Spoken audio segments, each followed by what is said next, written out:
Olá, amigos! Começamos agora o podcast Pela Ordem com João Carlos, esse que vos fala.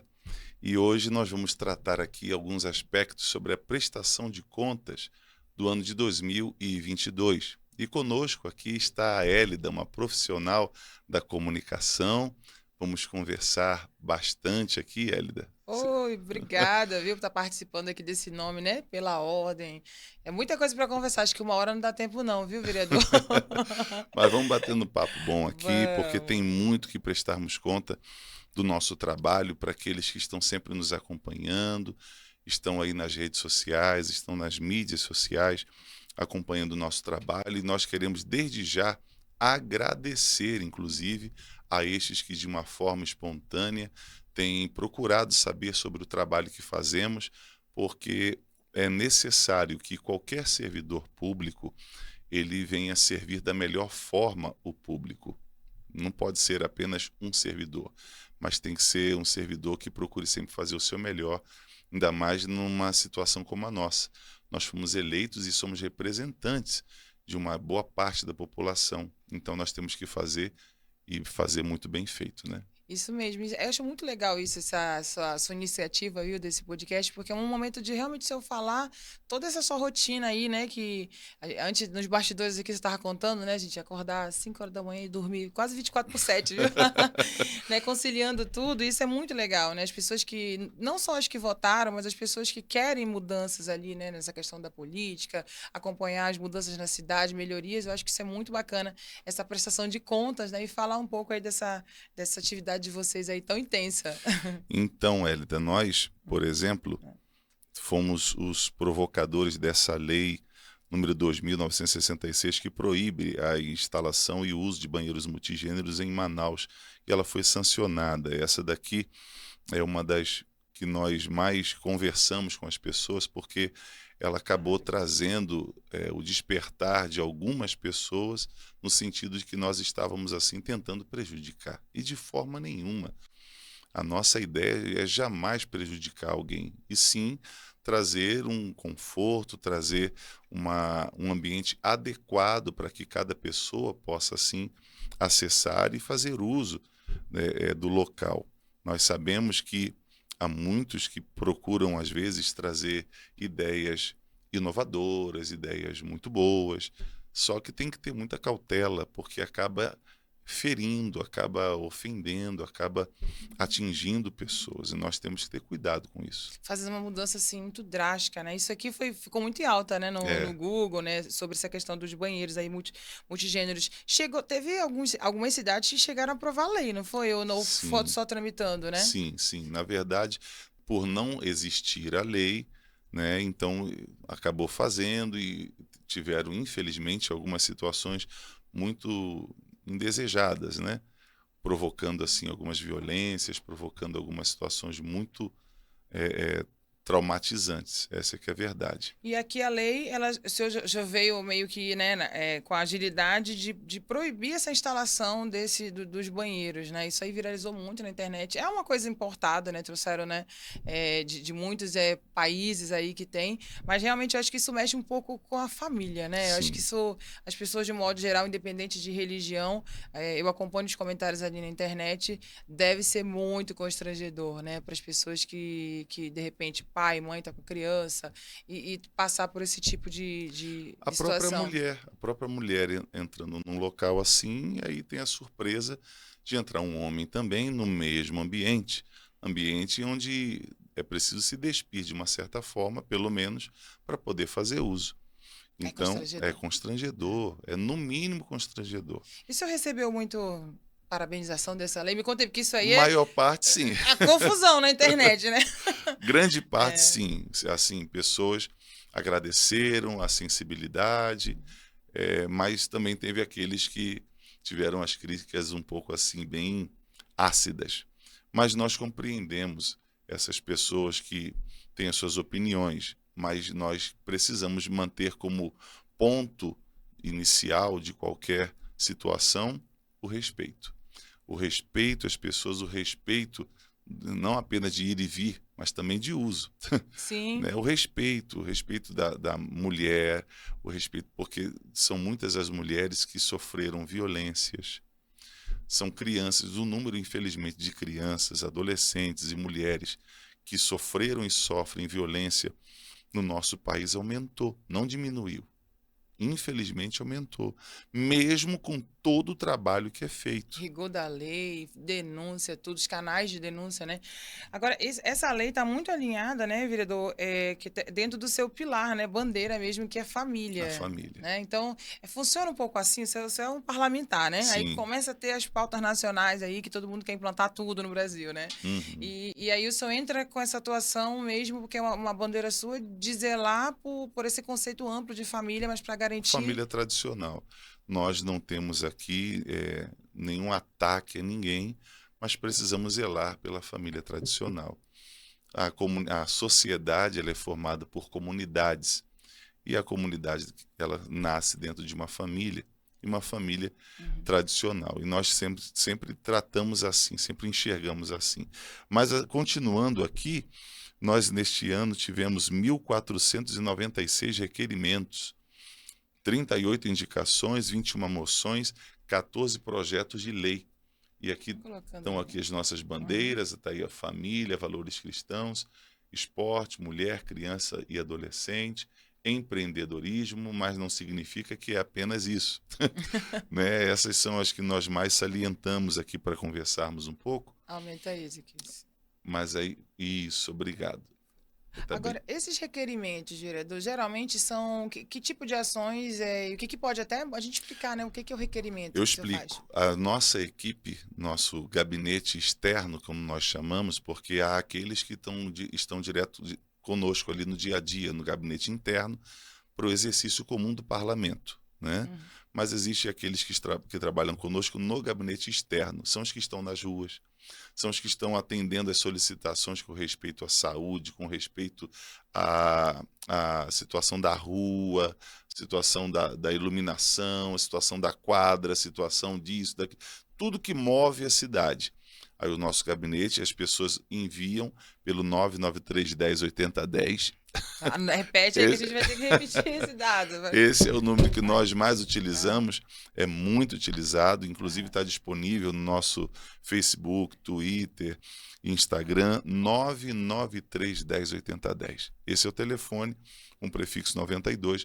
As pessoas, elas utilizam, mandam mensagens ali, olha, aqui na minha rua está assim, está acontecendo uma situação aqui no trânsito, está acontecendo uma situação com o nosso transporte público. Olha, a parada que tinha aqui, tiraram, não colocaram outra. Então, a própria população nos ajuda muito. Então, a nossa equipe sempre está presente. E entra em contato conosco, a gente rapidamente está aqui algumas fotos que mostram isso. E rapidamente fazemos o requerimento.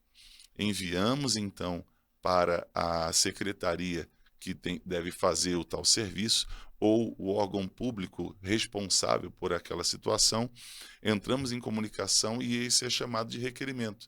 Então, este ano passado, nós tivemos esses 1.496 requerimentos, sendo que isso não para por aí, porque nós começamos e acompanhamos até que, então, temos a solução. Como você pode observar, tem fotos do antes e depois, antes e depois, antes e depois, de cada situação que é salientada. Claro que todos nós queremos resolver tudo isso num curto espaço de tempo.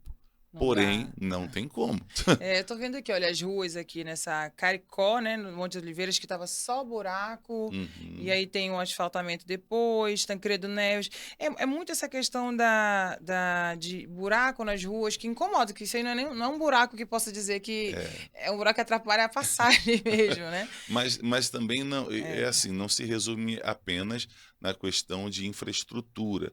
São muitos outros pontos também. Tem iluminação pública, tem iluminação, aí, né? É tudo aquilo que as pessoas às vezes até nos pedem, que não é competência do vereador, mas nós também procuramos ajudar com orientação. Olha, isso daqui não é conosco, não é nem com a prefeitura. isso aqui você deve fazer assim, assim. A gente orienta, porque as pessoas não sabem, às vezes, não Onde sabem ir, né? para onde ir, como fazer, como agir, de que maneira proceder. Então a gente orienta. É um pouco de encurtar o caminho, né, para que as pessoas tenham, né, essas necessidades atendidas, né? Acho que esse trabalho. Exatamente. E existem muitos gargalos. Por exemplo, a Defesa Civil, nós sabemos que tem um trabalho muito especial na cidade. Quando começam as chuvas mais fortes, Muito. eles estão ali trabalhando, mas eles precisam ser avisados, porque às vezes uma equipe vai para um lado e já está acontecendo outra coisa em outro lado. Então, essa sinergia entre a Câmara Municipal de Manaus, através de nós vereadores, e também do Poder Executivo, da Prefeitura com seus secretários, ela é essencial, porque faz com que aqueles que estão sofrendo uma situação sejam atendidos com mais velocidade. Porque às vezes não chega essa informação para tal secretaria, ou para a Defesa Civil, ou para quem quer que seja. É muito tardia. E o que o vereador faz é encurtar essa comunicação para ser mais rápida, mais veloz. E fazendo assim, a cidade ganha, né? O contribuinte ganha, o munícipe sai ganhando. Nós entendemos que é dessa forma que demonstramos o respeito que as pessoas depositaram em nós através do voto. Nós respeitamos, fazendo um trabalho célere, mas com qualidade, junto às secretarias, deixando bem claro que nós, vereadores, nós não executamos serviços.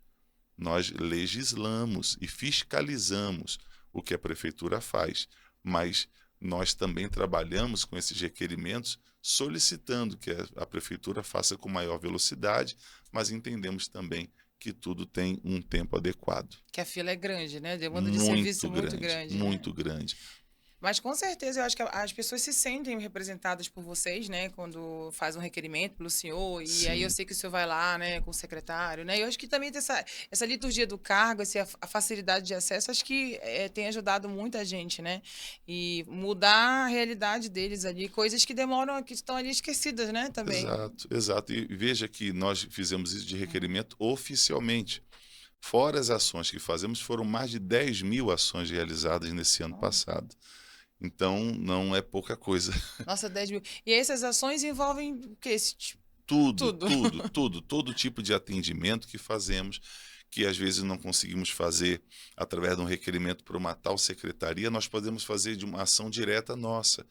É uma coisa que cabe dentro daquilo que podemos fazer. Então fazemos, sem problema algum.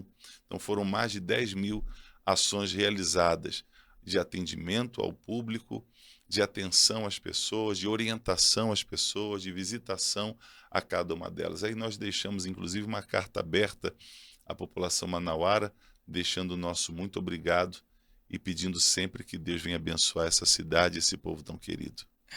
Amém, né? Acho que todo mundo quer.